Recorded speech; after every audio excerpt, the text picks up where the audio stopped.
Grabación. Bueno, estudiantes, buenos días. Bienvenidos a esta última jornada de trabajo. Vamos a continuar, por favor, con la clase de ayer. Ayúdame, por favor, Isaac Sibambe. Un resumen.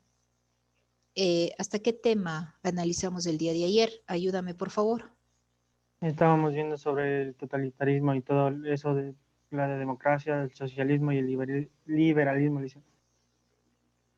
Que hoy vamos a ver sobre la crisis de credibilidad, algo así era. Una preguntita suelta, Isaac. ¿No tienes tu organizador avanzado realizado en tu cuaderno? Solo me falta un poco, Alicia. Bueno. Vamos a continuar, estudiantes. Esto ya vimos, democracia, expansión del sistema democrático. Confírmame, Antonio. Sí, estamos viendo el socialismo. ¿Causas de la protesta social? No. Bueno, la primera diapositiva estaba relacionada con lo que es la expansión, el liberalismo y el socialismo. Eso ya vimos, ¿cierto? Sí. ¿Democracia esto, expansión del sistema democrático? Antonio. Sí. Ya. Entonces nos toca las causas de la protesta social y en estas causas de la protesta social entra lo que es la crisis de la representación política. ¿Esto nos falta? Sí, eso no vimos. Ya. Bueno, aquí yo recuerdo que una niña les pedía analizar una frase. ¿Está Kelly? No. Sí, acá estoy. ¿Se me escucha? Sí, ¿qué frase era? ¿Nos recuerdas, por favor? Y dime, por favor, para que escuchen todos y yo de pedirle una opinión a alguien. Era la limitación del concepto de pueblo, de simples ejercientes de los derechos y por otro lado se reducen los derechos políticos al único hecho del sufragio. Acá, gracias, niña. Era los derechos políticos y por otro reducen los derechos políticos al único hecho de sufragio. ¿Quién me ayuda a interpretar esta frase? Ayúdame a interpretar rapidito. ¿Voluntarios? No hay. Nunca tengo voluntarios. Mateo Carrera. Mateo. ¿Ya no está? Sí, le escucho. ¿Qué piensas sobre lo que dijo Kelly? ¿La escuchaste? No le escuché muy bien, dicen por el A micrófono. ver, ¿qué piensas de los derechos políticos? Y por otro, ¿cómo se reduce estos derechos políticos a un hecho de sufragio? O sea, Esta yo creo partecita.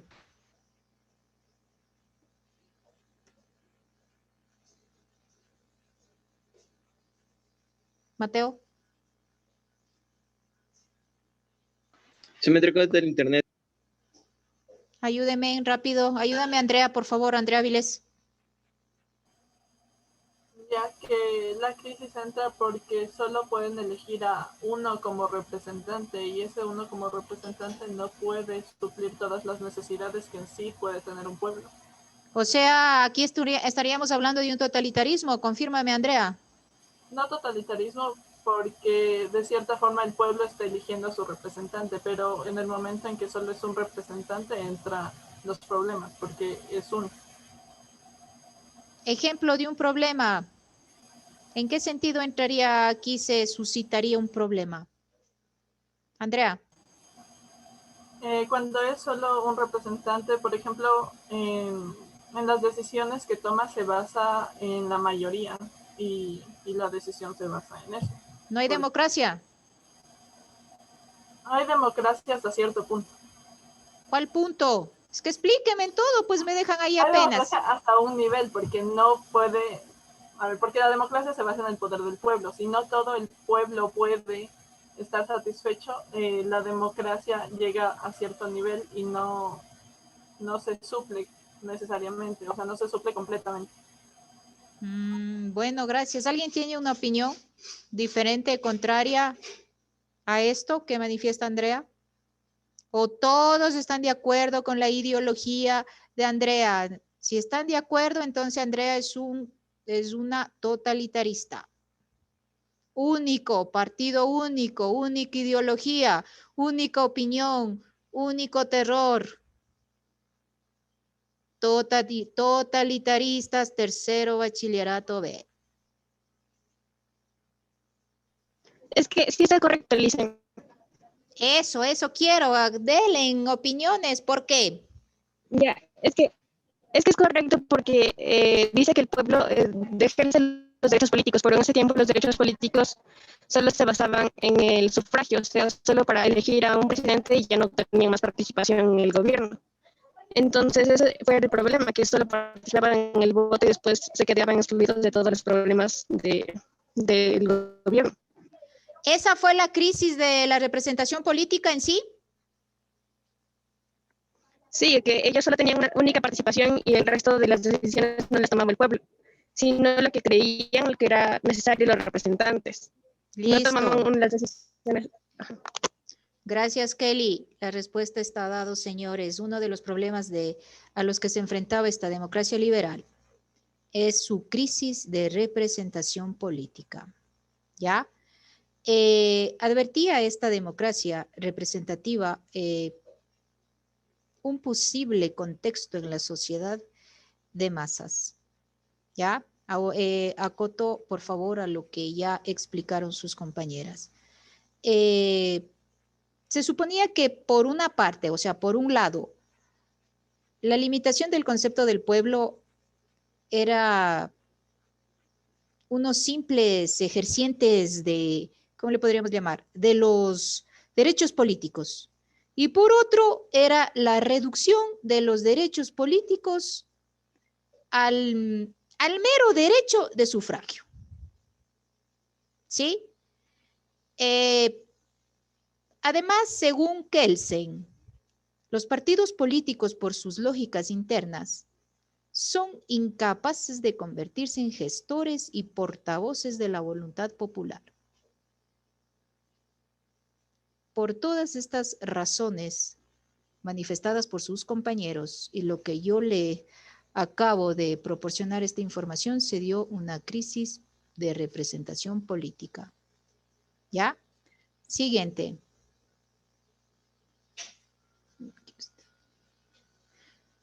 La débil representación política. Mi pregunta, señores, ¿se da una débil participación política? ¿Será porque estaba relacionado con el sufragio? Contéstame, por favor.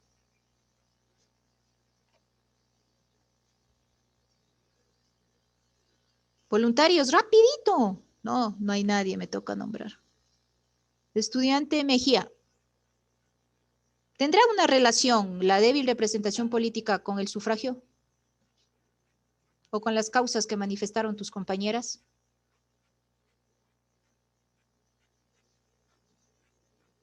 Estudiante Mejía, ¿estás?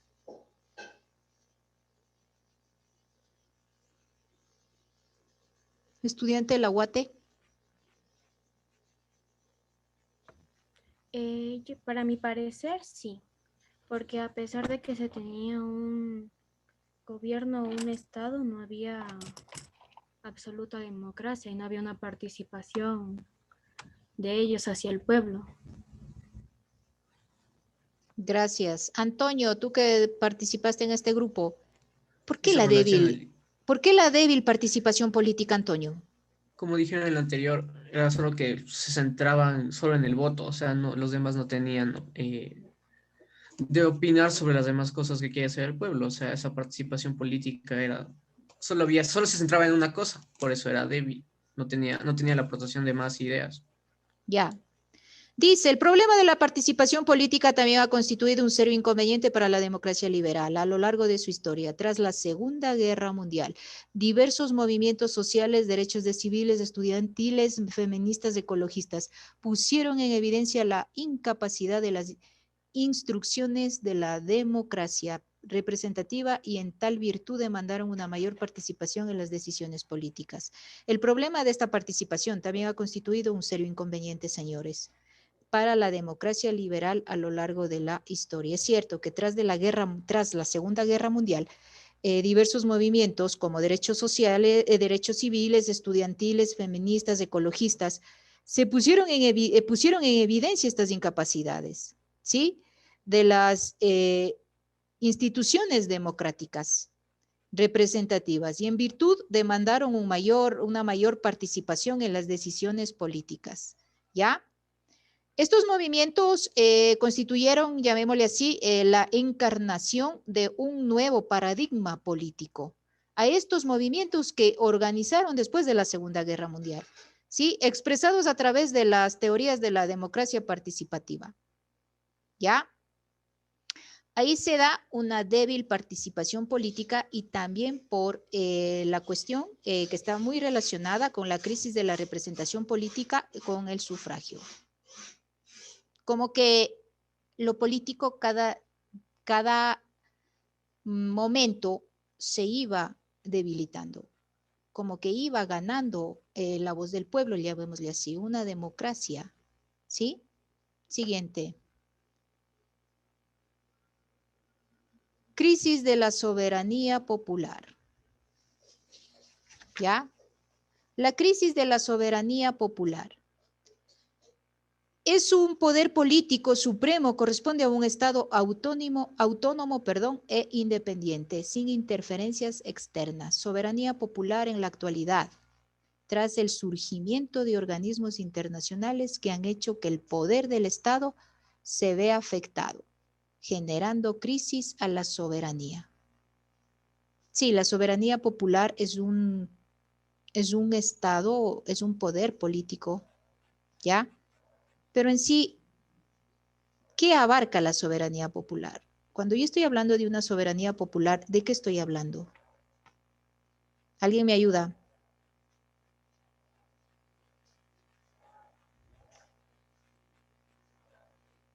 ¿Voluntarios? No, vamos. Figueroa, niña. Alison.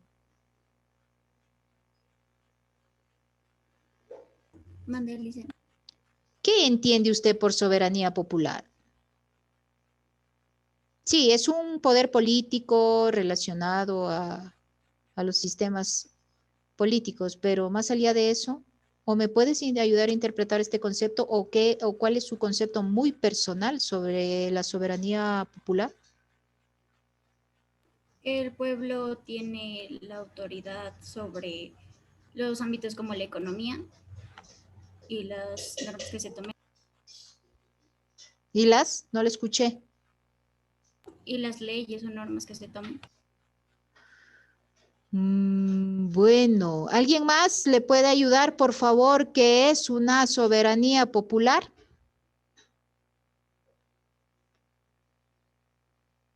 Están con los medios al alcance de su mano, señores, para poder investigar.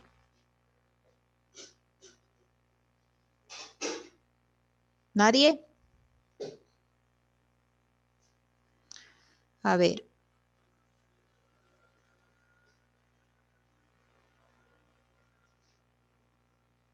Soberanía popular. Ayúdame leyendo, por favor, estudiante. ¿Está David Montenegro?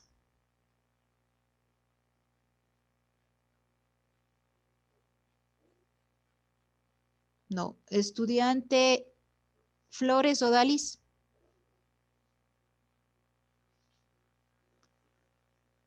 Niña Karen. Ya, Lisa. La soberanía popular es el modelo de soberanía en la que un pueblo es poseedor de la autoridad existente en un determinado territorio y rige legítimamente el destino del mismo, en ambos como la economía, la legislación o la política. ¿Qué entiende entonces usted por soberanía popular, niña? Que el pueblo ya es el poseedor de tener una opinión, tanto sea para la economía o la política. Bueno.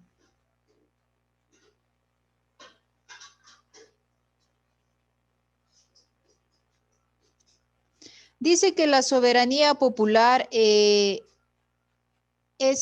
corresponde a un Estado autónomo e independiente, ¿sí? Sin interferencias externas, ya sentirnos como libres, ¿no? Libres a una, valga la redundancia, una libertad de expresión, sufragar libremente, ¿sí? En la actualidad. Hoy, que tengamos una soberanía popular 100%, no, hasta en la actualidad, ¿sí? Porque siempre hay organismos que están todavía dominándonos. Ya no vivimos en un totalitarismo 100%, pero siempre hay organismos que nos dominan, ¿sí? Que están en el poder, en el Estado, y nosotros, la verdad, en algunas situaciones que tenemos que estar muy sometidos y todavía entonces se genera una crisis de soberanía. Ya no tenemos tampoco 100%, se diría, nuestra voz ante lo político, ¿no? Porque ellos siempre van a tener su poder. Crisis de la credibilidad. La democracia liberal en la actualidad es muy criticada por el grado de credibilidad que ejercen los partidos políticos dentro del gobierno, cuestionando sus perfiles ideológicos, su moral y ética por los casos de corrupción que se han dado. ¿Qué pasa con esta crisis de credibilidad? ¿Está relacionado a todo lo que es político? ¿Habla de la crisis en el sentido político? Ayúdame, estudiante Samantha Moreno.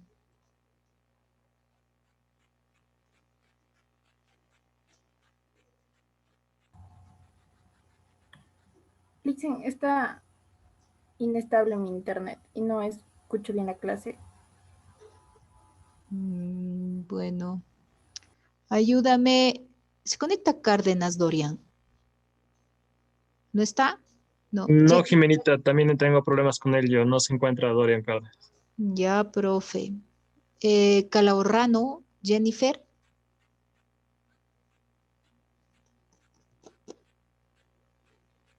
Niña, Jennifer. Sí se encuentra ella. Dígame, dice. La pregunta, estudiante, la crisis ¿Se de... me escucha? Sí, la escucho. ¿Usted me No, escucha? no le escucho bien.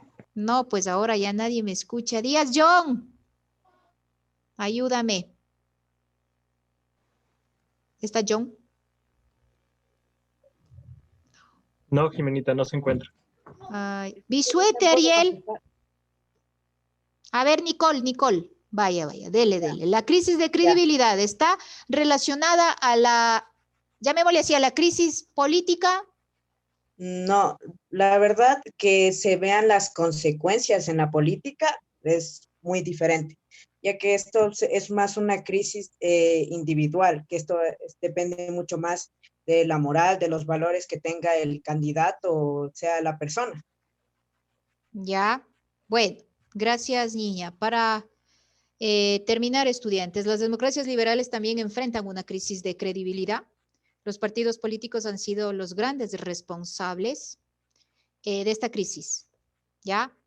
Han empobrecido los perfiles ideológicos y se han vuelto en repartos políticos de la corrupción, ¿sí? Dice acá un político, un autor, Ferrajoli, dice que él, como él lo manifiesta, ¿no? Él se emplea dinero para hacer política e información para hacer dinero y política para hacer dinero e información según el círculo vicioso que se resuelve en el creciente condicionamiento anti o extra representativo de la acción del gobierno. ¿Qué me pueden decir a lo que dice Ferrajoli? Que vivimos en un círculo vicioso en el que se emplea dinero para hacer política e información. De ahí información, información, dinero, dinero, política, política. ¿Quién me analiza esto? Y nos quedamos ahí, señores. Segovia y Juliana.